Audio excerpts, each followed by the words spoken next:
permettez de reculer un peu, parce qu'il y a trop de luminosité pour moi.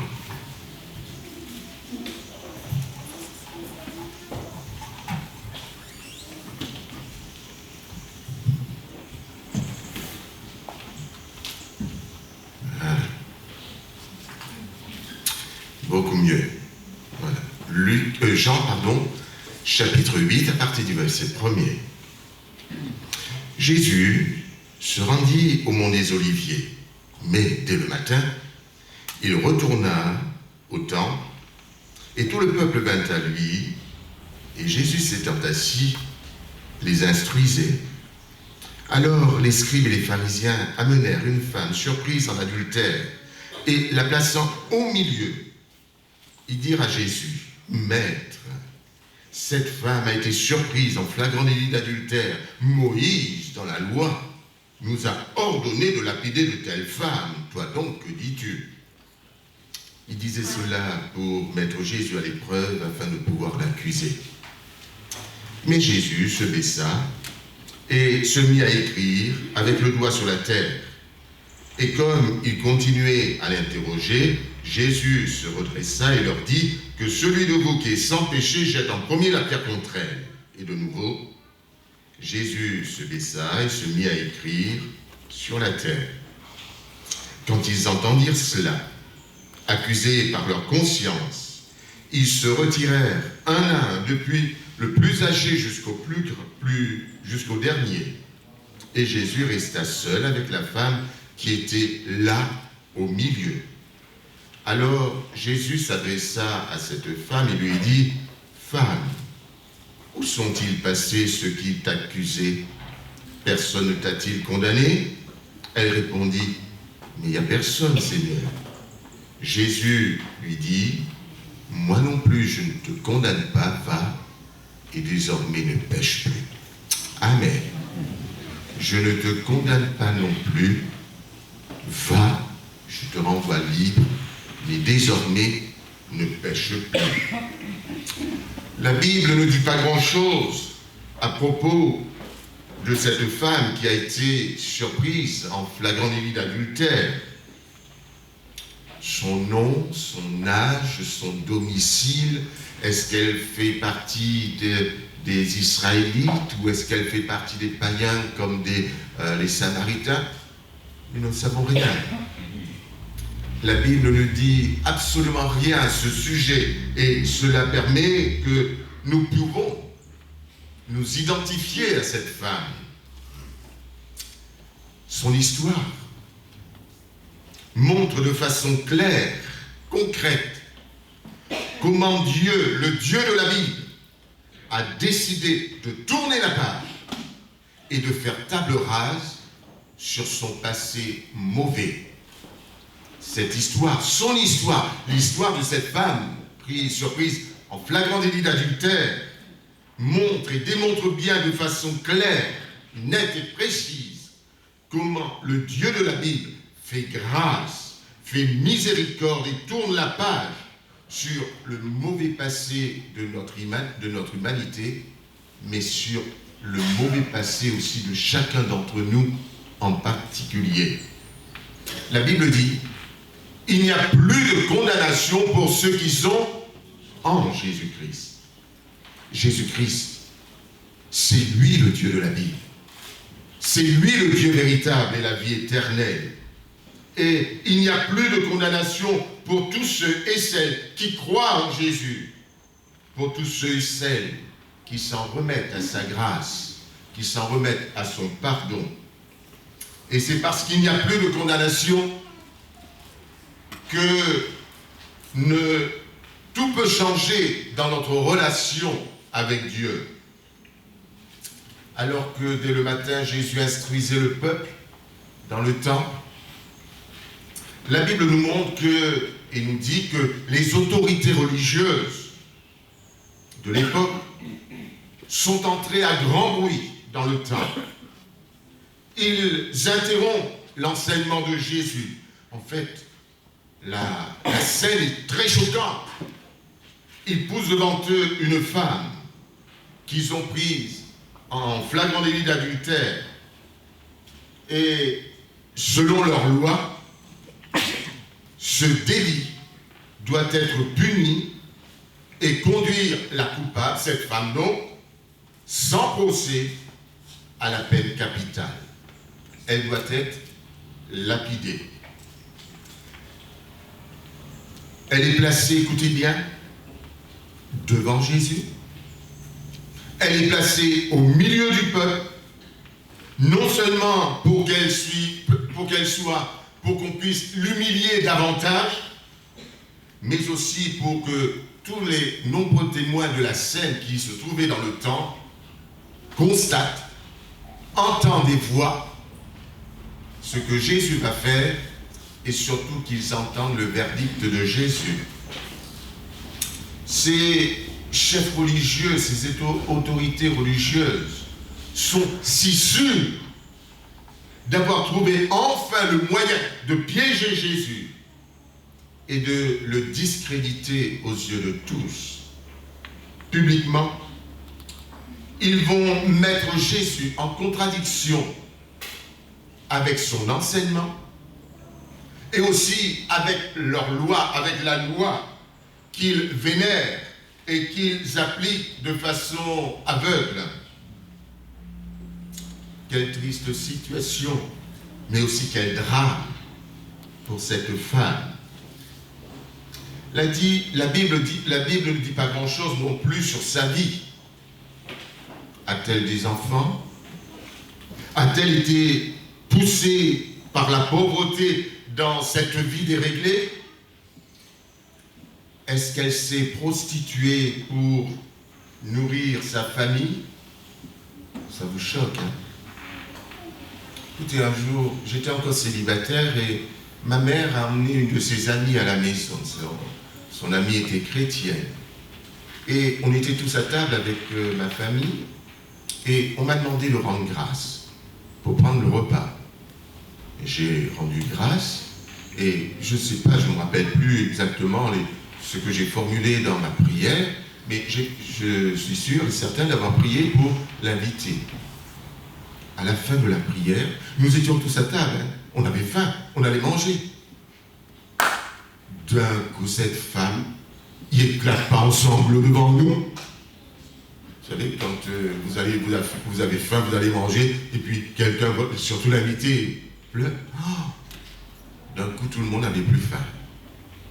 Mais alors maman a essayé de la consoler, lui dire arrête, mais rien à faire. Elle s'est mise à pleurer. Et puis, elle a déballé sa vie. Elle a dit, Madame Boucher, vous avez vos enfants autour de vous, sur cette table.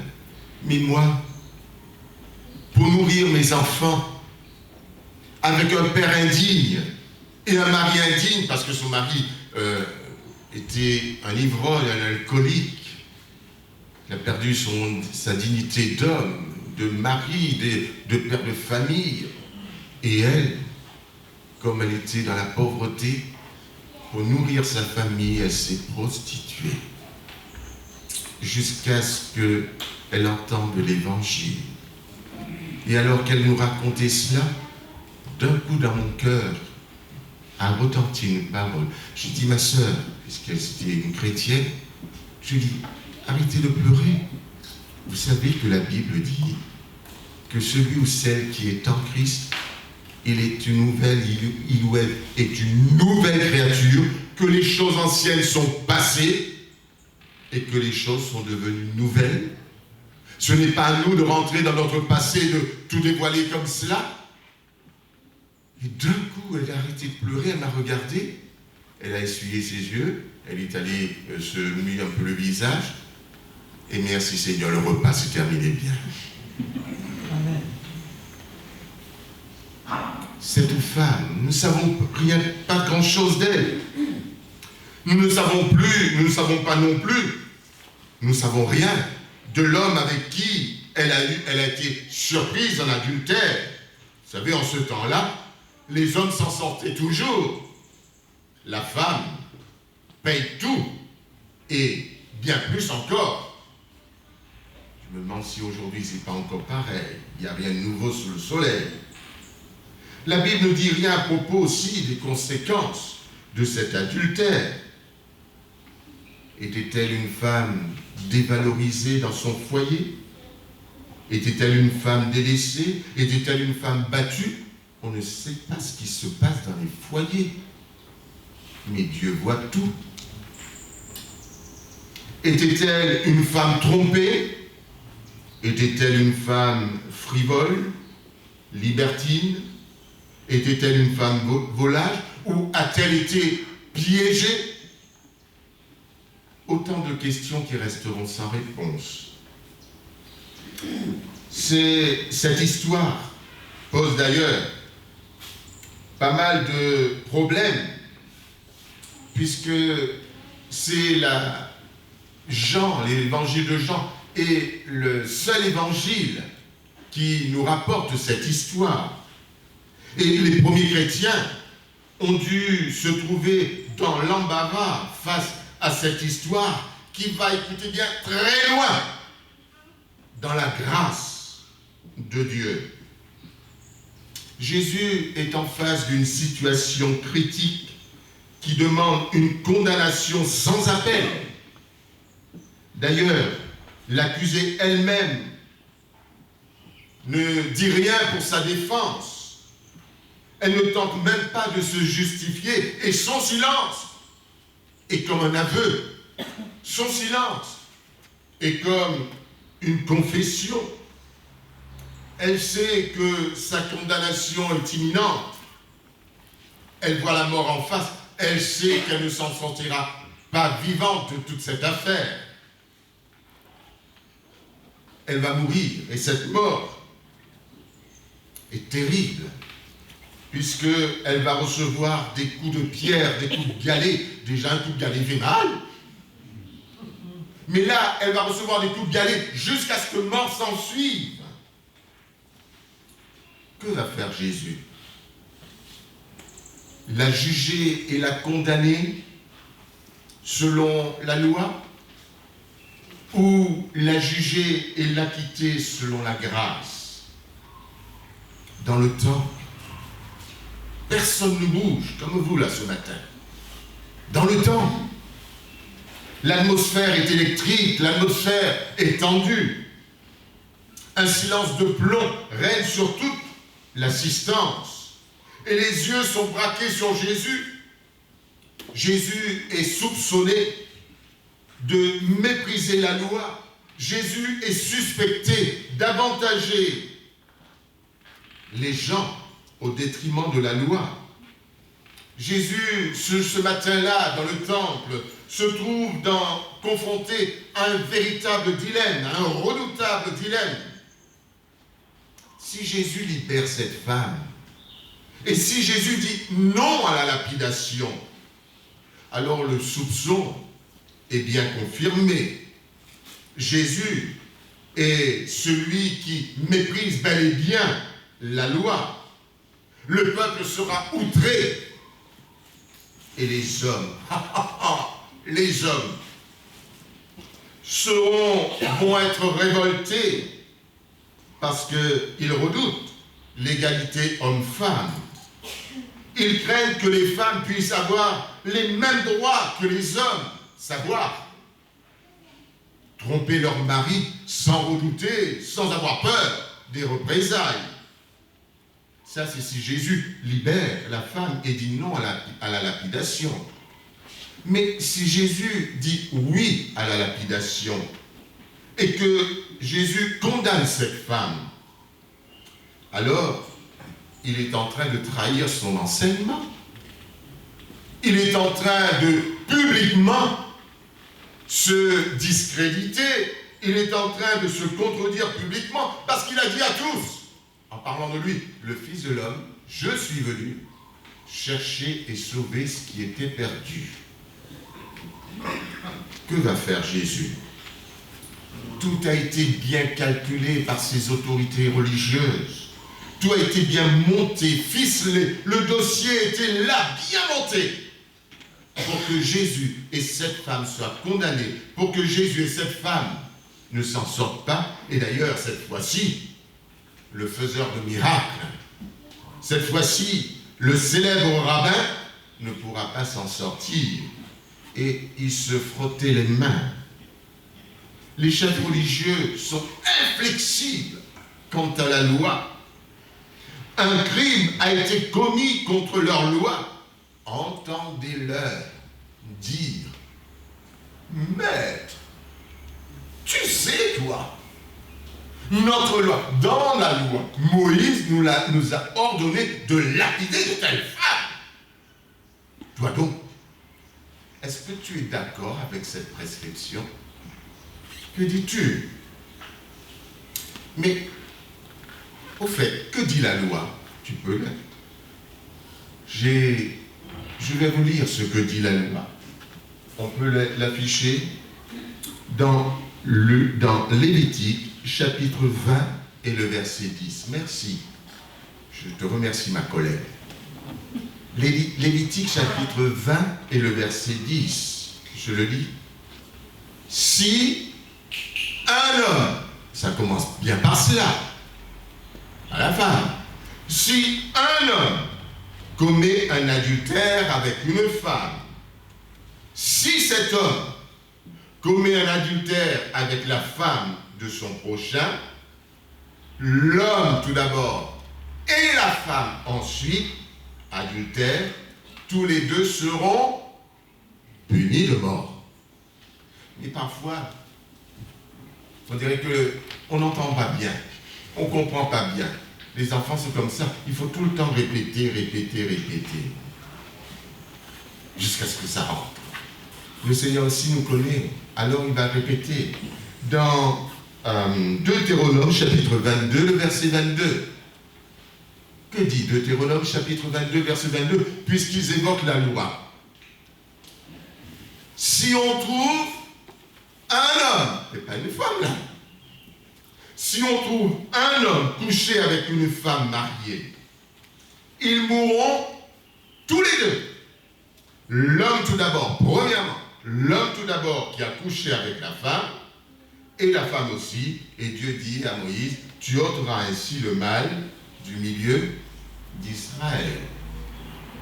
Ils ont poussé cette pauvre femme devant Jésus, ils l'ont placée là au milieu pour l'humilier.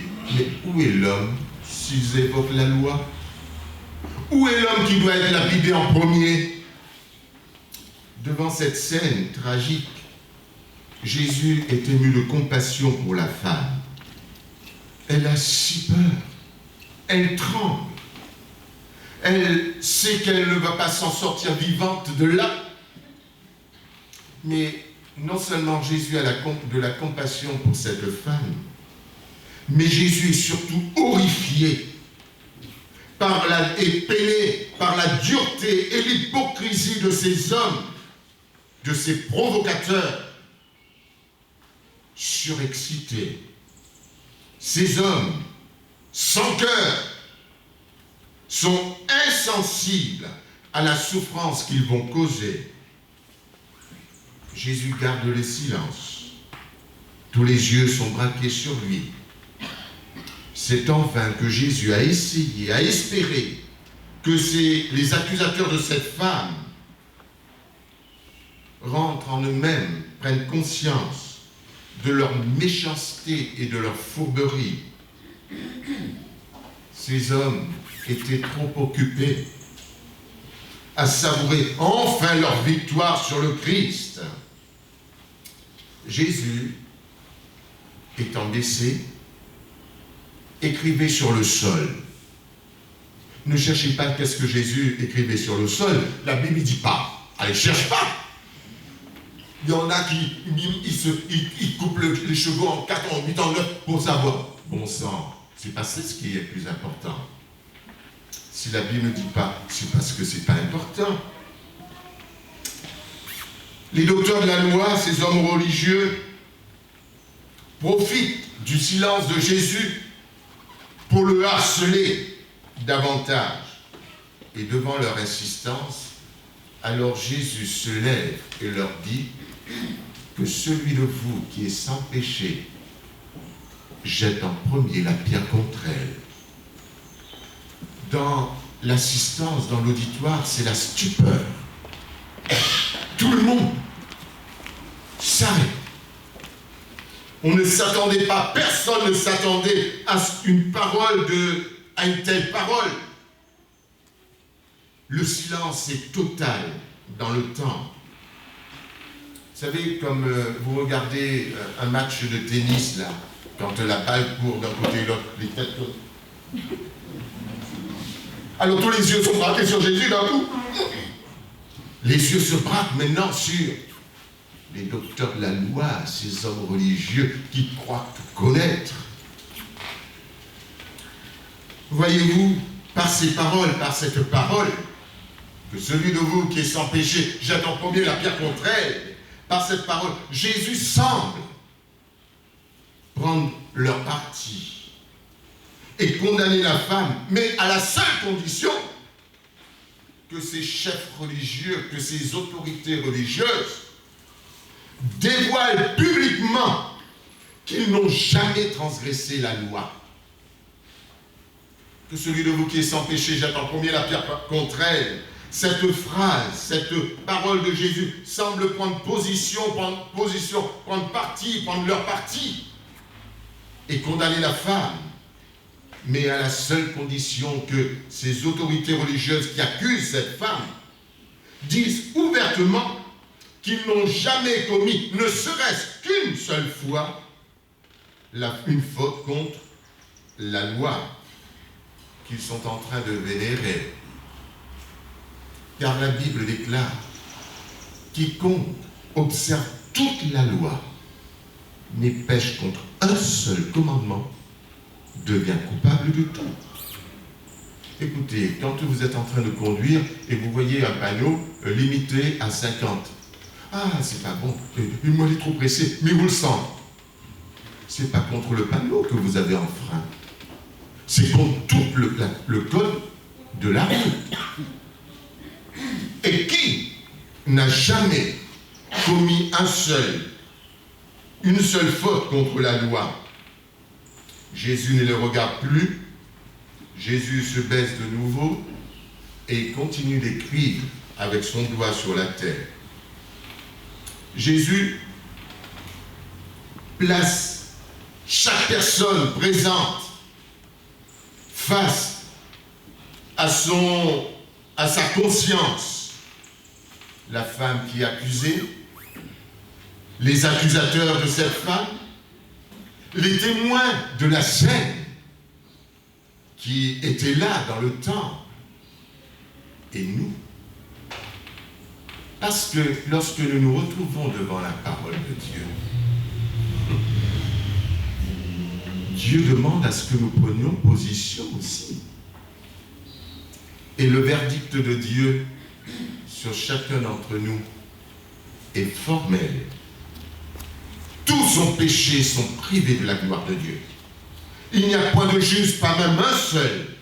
Tous sont égarés, tous sont pervertis. Il n'en est aucun qui fasse le bien, pas même un seul. Face à eux-mêmes, ces zélés de la loi ont été dépourvus. Maintenant, ce n'est plus Jésus, mais ce sont eux qui sont placés devant un véritable dilemme, devant un redoutable dilemme. Et cela au milieu de tout l'auditoire. Ces hommes religieux, excusez-moi, ils font de leur relève.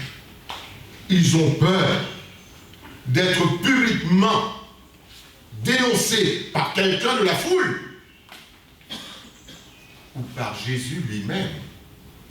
Parce que Jésus, c'est le Dieu véritable et la vie éternelle, mais c'est le Dieu omniscient, omnipotent et omniprésent. Omniscient, c'est-à-dire il sait toutes choses. Rien ne lui est caché. Quand vous accusez quelqu'un, là, quand vous pointez du doigt sur quelqu'un, vous savez ce que le Seigneur dit? Espèce d'hypocrite. Premièrement, la poudre qui est dans ton œil, et tu pourras enlever la paille qui est dans l'œil de ton frère. Parce que quand je pointe du doigt à quelqu'un, tiens, je vais lui pointer du doigt. Non, je vois. Non, c'est là parce que vous connaissez, vous me voyez. Mon frère, combien de doigts il y a sur toi? Un seul doigt. Et combien de doigts il y a sur moi? 1, 2, 3, et bien tassé. Hein.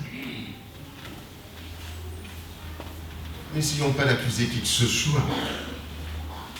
La Bible nous montre que ces hommes religieux, furtivement, ils font tous le choix de battre en retraite et de mettre à l'abri, leur vie secrète, parce que certainement il y avait plusieurs cadavres dans le placard. Finalement, Jésus se retrouve seul avec la femme. Certainement, elle tremble encore. Et Jésus la regarde et lui dit avec humour, j'aime bien l'humour de Jésus, femme, il semble que tous sont partis, hein? Et toi, tu n'es pas mort encore, hein? Tu bouges encore? Et cette femme, écoutez bien, devant le maître, elle reprend vie, on dirait. Elle reprend confiance en elle-même. Depuis tout à l'heure, pas un seul mot sort. Elle savait qu'elle allait être tuée. Et là, devant Jésus seul, elle répond soulagée, « Seigneur, mais ils sont tous partis. C'est sûr, tu as pris ma défense. Ils ne pouvaient rien me faire. Tu m'as justifié. » Quel grand dommage, hein? Que tous ces gens sont partis. Ils n'ont pas eu le courage d'aller plus loin, comme Judas. Ils n'ont pas reconnu leur péché. Comme Judas, et qui a trahi le maître, il n'a pas reconnu. Et au lieu d'aller à la croix, où Jésus était en train de mourir, où Jésus pardonnait, prenait le péché, Judas est allé voir ces hommes religieux, ces autorités religieuses en criant « J'ai péché !» Les autorités religieuses ont dit « Ça te regarde. » Mais s'il était allé à la croix, il saurait ce que c'est que le pardon de Dieu. Le fils prodigue, par contre, il a reconnu sa faute et il s'est repenti. Après avoir dépensé toute sa richesse, il n'avait plus un rond, il s'est retrouvé sur la paille, il sentait mauvais.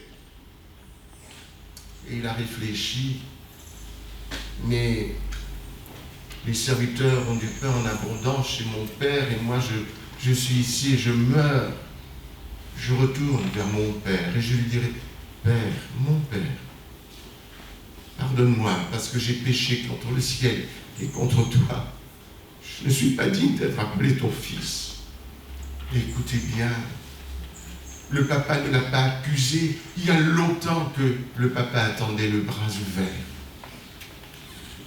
Le Père éternel, le Dieu du ciel et de la terre, attend chacun d'entre nous les bras ouverts. Le brigand sur la croix, il a reconnu son péché. Quand il a vu Jésus mourir, et son collègue qui était en train de mépriser Jésus, il a dit, « Oh toi, pour nous c'est justice.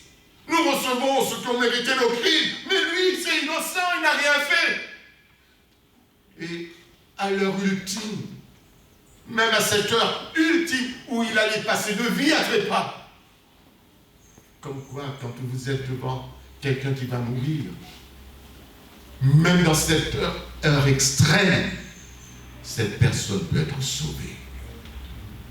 Et alors qu'il allait mourir, il a dit, Seigneur, souviens-toi de moi quand tu viendras dans ton règne. Jésus ne l'a pas rejeté. Jésus a dit, aujourd'hui, tu seras avec moi dans le paradis. Il y a ce publicain qui est monté au temple, le cœur meurtri parce il se sentait éloigné de Dieu, et devant le pharisien debout, Seigneur, regarde cet minable là. Je ne suis pas comme le reste des hommes, disait le pharisien. Et puis le publicain, Seigneur, s'il te plaît, il n'osait même pas lever les yeux au ciel. Sois apaisé envers moi qui suis un pauvre pécheur. et le Seigneur l'a justifiée. Voyez-vous, ce jour-là, la seule personne qui a été justifiée, ça a été cette femme adultère. Elle a reçu le pardon de ses péchés. Et c'est la seule qui a pu expérimenter l'immensité de la grâce, de l'amour, de la compassion de Dieu. La Bible dit qu'il y a beaucoup d'appelés, mais peu d'élus. Or, vous êtes tous, je suis avec vous, nous sommes tous appelés à la grâce de Dieu. La décision, c'est chacun d'entre nous qui devons le prendre. La Bible dit que Jésus resta seul avec la femme qui était là au milieu. Au milieu de quoi? On ne connaît pas parce que tout le monde était parti. Et la Bible dit que face à Jésus, face à face avec le Christ, un court dialogue va s'installer entre cette femme et Jésus. Et la Bible nous fait entrer dans l'intimité.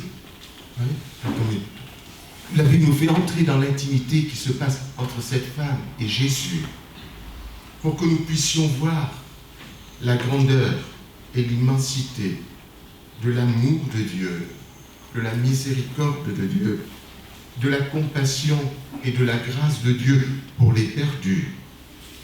Sans Jésus, cette femme était perdue. Sans Jésus, aucun de nous peut être sauvé. Sans Jésus, tous, qui que vous soyez, on va en enfer. Sans Jésus. Cette femme revient de loin. Et Jésus dit, femme, où sont-ils passés ceux qui t'accusaient? Personne ne t'a-t-il condamné? Soulagée, elle répond, mais il n'y a personne, Seigneur. Et c'est alors à ce moment-là que la grâce de Dieu va se manifester. Je ne te condamne pas non plus. Jésus n'est pas venu pour nous juger. Jésus n'est pas venu pour nous condamner. Il est venu pour nous sauver. Il a dit, je suis venu non pour perdre les âmes des hommes, mais pour les sauver.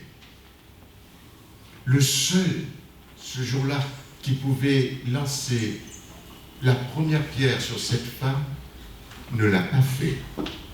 Le seul, ce jour-là, qui pouvait accuser cette femme, l'a rendue libre. Le seul qui pouvait la condamner, l'a innocentée, l'a disculpée. Jésus l'a affranchie de son mauvais passé. Jésus a fait table rase de son passé mauvais. Et c'est ce que Jésus veut faire dans notre vie à chacun d'entre nous. Je ne te condamne pas non plus. C'est au prix d'une souffrance, d'une agonie inimaginable dans le jardin d'Éden que Jésus a prononcé cette parole qui rachète la femme et qui la délivre de sa vaine manière de vivre. Je ne te condamne pas non plus. C'est au prix du sang précieux. C'est au prix du sang versé au calvaire, à Golgotha, à la croix, que Jésus va prononcer cette parole qui va délivrer cette femme, délivrer les captifs et rendre libres les opprimés. Jésus n'a pas condamné cette femme parce qu'il va se laisser condamner lui-même à la place de cette femme. Jésus ne nous condamne pas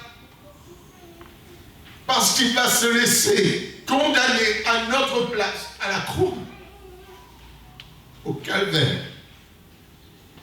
Il ne nous pointe pas l'index, mais aujourd'hui, il nous présente sa grâce. Il veut nous sauver, comme il a sauvé cette femme, et même ceux qui l'accusent. Quand vous parlez des gens de Jésus, ils ferment la conversation, ils vous tournent le dos. Qu'importe. Jésus est allé à la croix pour eux aussi. Et la Bible dit, il sauve parfaitement tous ceux qui s'approchent de Dieu par lui, étant toujours prêts pour intercéder en leur faveur. Sur la croix, il a porté tous nos péchés pour annuler notre malédiction. Et la Bible dit, il a effacé l'acte dont les ordonnances nous condamnaient et qui subsistait contre nous. Il l'a détruit en le clouant à la croix pour être libéré de la mort éternelle et de l'enfer. Comme cette femme, il suffit de reconnaître notre indignité devant Dieu. Il suffit de reconnaître que nous sommes pécheurs et que sans Jésus, nous sommes perdus. Pour éviter d'aller en enfer, il faut simplement, et c'est à la portée de tous, croire que Jésus est le Seigneur, le Messie, le Sauveur et le Rédempteur. Jésus dit à cette femme, moi non plus je ne te condamne pas. Mais souviens-toi de notre rencontre. Écoute, tu dois lutter contre tout le mal qui va frapper à ta porte. Je ne te condamne pas non plus. Mais le message n'est pas terminé. Puisque Jésus continue ce message, et c'est ce message aujourd'hui que le Christ nous adresse. Il ne s'arrête pas au pardon, je ne te condamne pas non plus. Il ne s'arrête pas là, mais la grâce de Dieu va plus loin. Va, mais ne pêche plus. C'est une invitation pour chacun d'entre nous à être heureux par ces paroles. Jésus a poursuivi sa phrase et Jésus a poursuivi son message. Il n'est pas arrêté au pardon seulement. Il va plus loin pour cette femme et pour nous. Pourquoi? Parce que Jésus veut notre bonheur. Il veut plus de paix pour nous. Il veut plus de joie pour nous. Il veut plus de liberté pour nous. Et nous sommes libres en Jésus. Et si le Christ nous a franchis, nous serons réellement libres. En Jésus, nous avons un Dieu qui nous aime.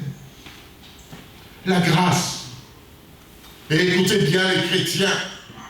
La grâce ne doit pas être, ne doit jamais être un prétexte et un encouragement à continuer à vivre dans la débauche, dans le péché ou dans la licence. Mais la grâce doit être une libération et une rupture avec toute espèce de mal, quelle qu'en soit la forme. La femme délivrée de la mort l'a très bien comprise. Du moins, on peut l'espérer en tout cas. Sinon, elle n'aura jamais compris ce que c'est que la grâce que Jésus lui a donnée. Nous ne pouvons pas comprendre et vivre pleinement la grâce de Dieu si nous ne tenons pas compte de la phrase que Jésus dit « Va et ne pêche plus ». Quand Dieu nous dit « Va et ne pêche plus », il nous donne la force de ne plus pécher. Saul de Tarse, après sa conversion, l'a très bien compris. Sur la route de Damas, alors qu'il avait persécuté les chrétiens, il fut arrêté et il a rencontré le Christ en personne. Et cette rencontre a bouleversé sa vie. Il va devenir un être nouveau, un homme nouveau, une créature nouvelle. Il est devenu pasteur et missionnaire. Il écrit aux chrétiens de l'église de Philippe. Et dans sa lettre, il fait mention avec cette rupture qu'il a au-dedans de lui. Et il dit, ces choses qui étaient pour moi comme des gains autrefois, maintenant je les regarde comme une perte à cause de Christ. Et je les regarde même comme de la boue à cause de l'excellence de Christ, afin de gagner Christ. Pour Paul, les choses anciennes étaient représentées toute sa religion. Écoutez, en parenthèse, qu'il a. Il y en a qui sont fiers, et quand ils rendent témoin, moi, il est là-dedans, ou il est dans quoi? Nous sommes en Christ. Notre religion ne peut pas nous sauver, ni la mission salut guérison ne sauve personne. Il n'y a que Jésus qui sauve.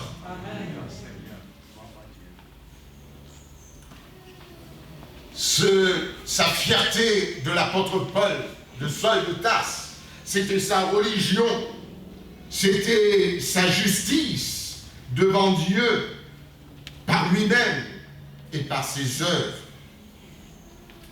Mais il a compris que devant Dieu, personne ne peut être juste sans le Christ, même avec la meilleure moralité possible. Et comme il savait que personne ne peut être justifié devant Dieu sans le Christ, alors Paul s'est confié dans la grâce que Christ nous donne. Mais il ne s'est pas arrêté là. Il n'a pas reçu seulement le pardon de Dieu. Il a aussi compris qu'il y a un but à atteindre. Nous avons été sauvés. Merci Seigneur. Nous nous sommes inscrits dans le livre de Dieu. Merci Seigneur. Mais il y a autre chose. Le Seigneur nous a laissés sur la terre pour que nous puissions vivre sa vie, afin que ceux qui nous regardent puissent voir Jésus à travers nous. Amen. Il y a une vie dans la grâce que nous devons vivre, afin que par notre vie, d'autres puissent être rachetés et entrer dans l'église de Jésus-Christ.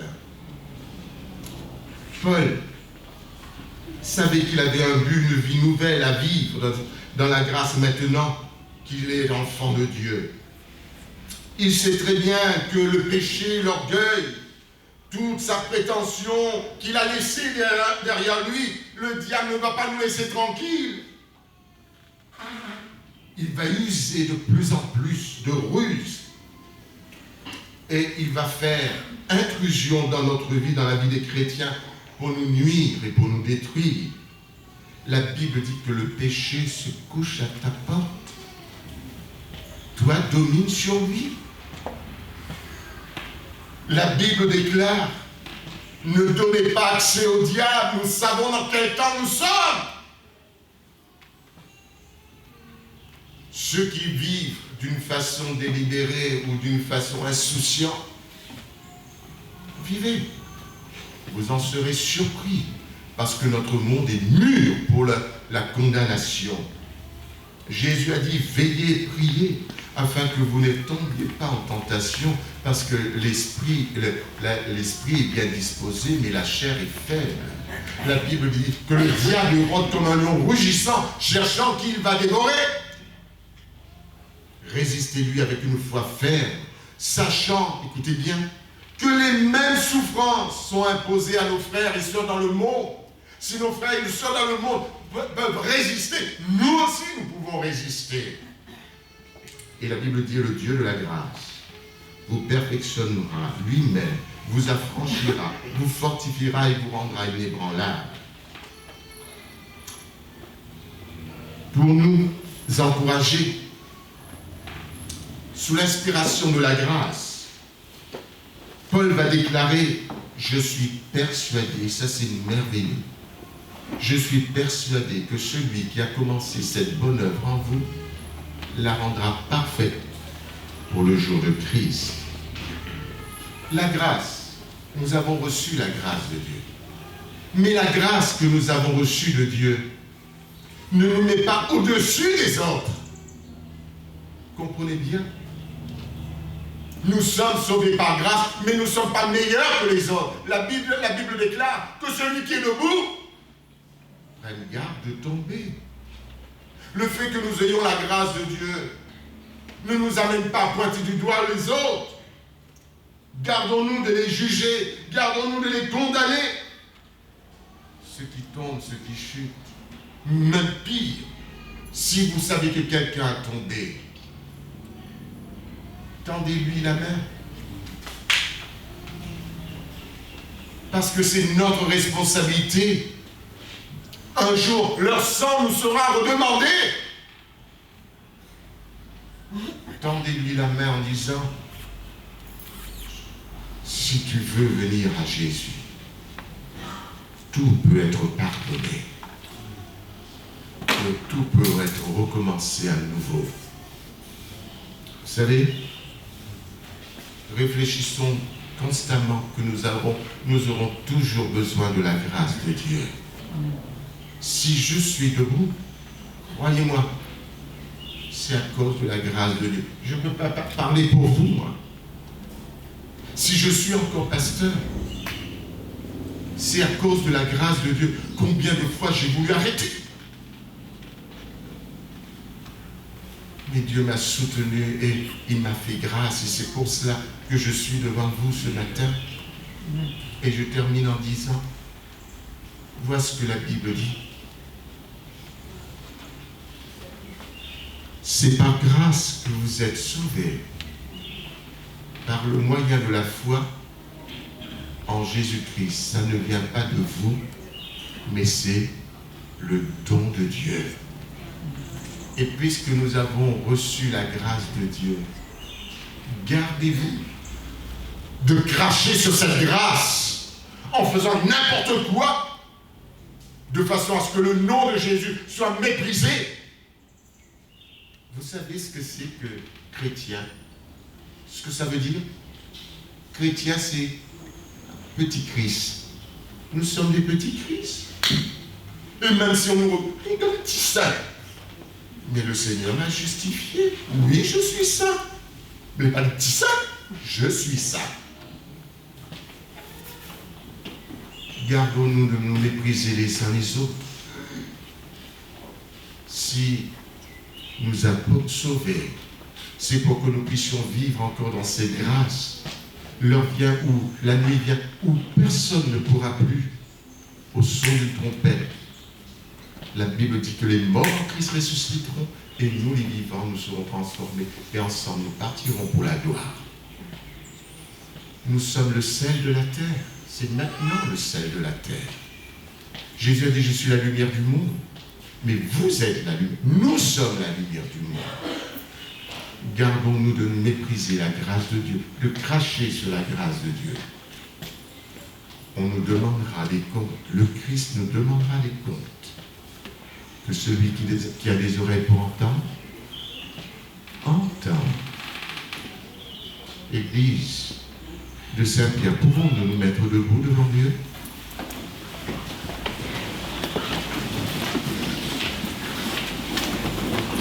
Seigneur, nous avons été avertis. Nous sommes dans des temps particulièrement compliqués. Et tu vas revenir, Seigneur. Il y en a qui vivent comme si ton retour est loin, qui vivent comme si ils sont tellement insouciants. Tu m'as envoyé ce matin dans cette église pour les avertir. Saint-Esprit, parle maintenant à leur cœur. C'est vrai qu'il y aura beaucoup d'appelés, mais peu d'élus, mais que tous nous puissions faire partie de ces peu d'élus, Seigneur. Garde nos cœurs, garde nos pensées, comme l'a dit cette prophétie ce matin, en toi, et que nous puissions nous souvenir que nous sommes dans ta grâce. Donne-nous de ne jamais mépriser ta grâce, mais quand un jour nous serons devant toi, tu puisses dire à chacun d'entre nous, bon et fidèle serviteur, tu as été fidèle en peu de choses, maintenant entre dans la joie de ton maître. Aujourd'hui nous pleurons, aujourd'hui nous sommes attristés quand nous regardons autour de nous et quand nous regardons certaines personnes, la façon dont ils font, Seigneur, mais nous ne les méprisons pas. Nous te prions pour eux, comme tu nous as sauvés. ensevelir au nom de Jésus et qu'il y ait une grande moisson qui entre dans la gloire lorsque tu vas revenir. Bénis ton Église et que personne ne soit un auditeur oublieux. À ton nom la gloire, la louange et l'honneur. Et tout le monde dit Amen. Que Dieu vous